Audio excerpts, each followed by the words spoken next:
Emily is, in my opinion, the tamest example on this list, because technically she does work in universe as is, but it requires a bit of a stretch of the imagination. Let me explain. Emily was introduced in the Season 7 premiere, Emily's New Coaches, as a new engine on Sodor. Thomas, me's Emily. Hello. Hello to you. She was given 2 passenger coaches, which she pulls regularly, although she has been shown to haul goods on occasion. Emily is uniquely a single, which means she has 2 large driving wheels, which she has been shown to be quite proud of. He's bound to give it to an express engine. Or one with big wheels, said Emily. In the UK dub of the show, Emily has consistently always been Scottish. Michelangelos gave her a Scottish accent in the model era. Oh, I'm worried about Henry. It's no nice to copy the way others speak. You hurt Salty's feelings.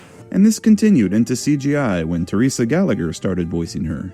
Trembling tracks! Who was that? Emily's striking design is based on the iconic Stirling single of the Great Northern Railway. This class of 422s were designed by Patrick Stirling, who was Scottish, which is probably why Emily is Scottish. These engines never worked in Scotland though, nor were built there. First built in Doncaster in 1870, these locomotives hauled fast expresses along the Great Northern's main line between London and York. The story of why this engine was chosen for Emily is pretty interesting. During production of Season 6, one of the crew members had obtained a live steam model of a Stirling single. Other crew members noted how its unique curved casing from its smoke box to its cylinders made it look like the engine had woman's hair. This gave them the idea that this engine would be the perfect candidate for a female engine character. And the rest is history. Emily was drawn up and was built for a TV debut the following year in Season 7. En la era de la IA, está listo para la revolución. Before I get further into it, we should probably discuss what time period that the show takes place in, because this is going to be important for Emily and a few other engines in this video.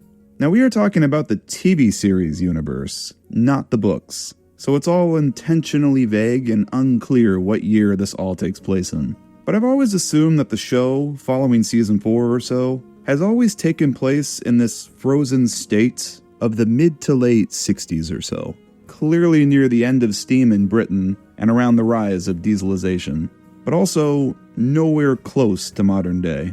We're still notably in the past. No one uses cell phones, computers are never seen on desks, the cars and vehicles all look old, and we usually never see modern day traction like Azumas or Pendolinos or something. Even in the show's final season, Kenji, a bullet train, was touted as a brand new development in railway traction, a Zero Series Shinkansen that first entered service in 1964.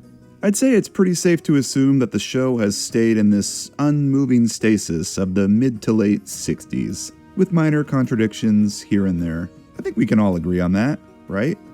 Okay, now back to Emily. So, what's the issue with the Stirling single exactly? Well, to put it simply, it's just too old.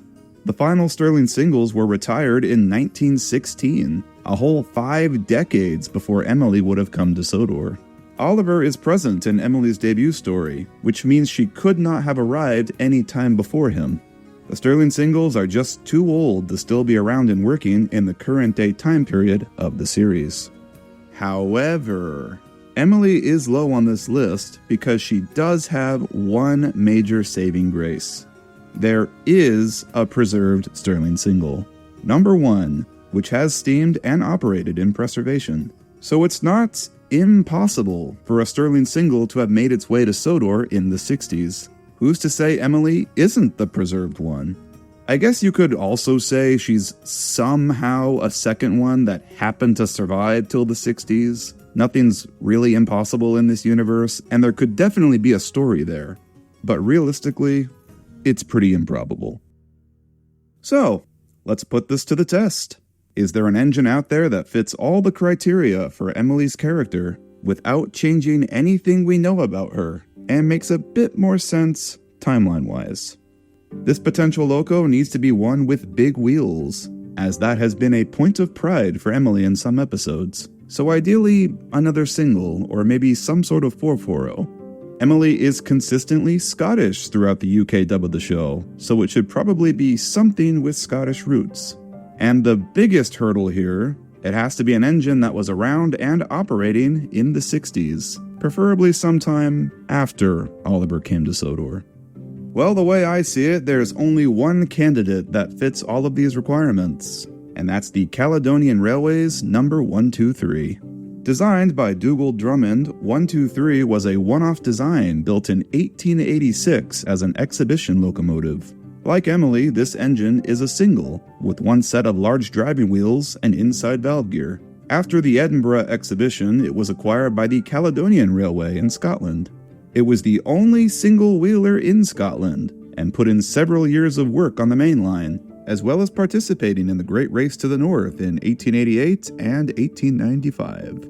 Following World War I, it hauled the railway director's saloon coach, and later finished its working life under LMS ownership, manning light trains. It was withdrawn in 1935, likely the last working single in the world.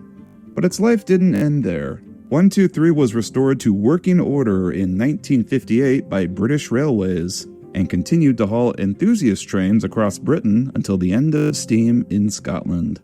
After that, it was placed in the Glasgow Transport Museum, where it resides today. But hey, maybe in this alternate universe, it was sent to Sodor, where steam was still allowed to thrive, and continued its working life hauling light passenger trains. 123 definitely ticks all the criteria for Emily. It's a single, it has those big driving wheels that Emily is so proud of, it's actually Scottish, and it makes quite a bit more sense timeline-wise. It even still has sloped wing plates under its smokebox, giving it that appearance of having woman's hair. Even so, I still gotta say, I think the Sterling single is just too iconic, and it is so hard to remove it from Emily. Almost feels illegal too. I only wish the TV series had dived a bit more into Emily's backstory. They had ample opportunity to, and they never did. What exactly did she do all those years before coming to Sodor? I'd love to know. Okay, this was a fun test, but Emily is a tame one. Let's move on to a more difficult engine.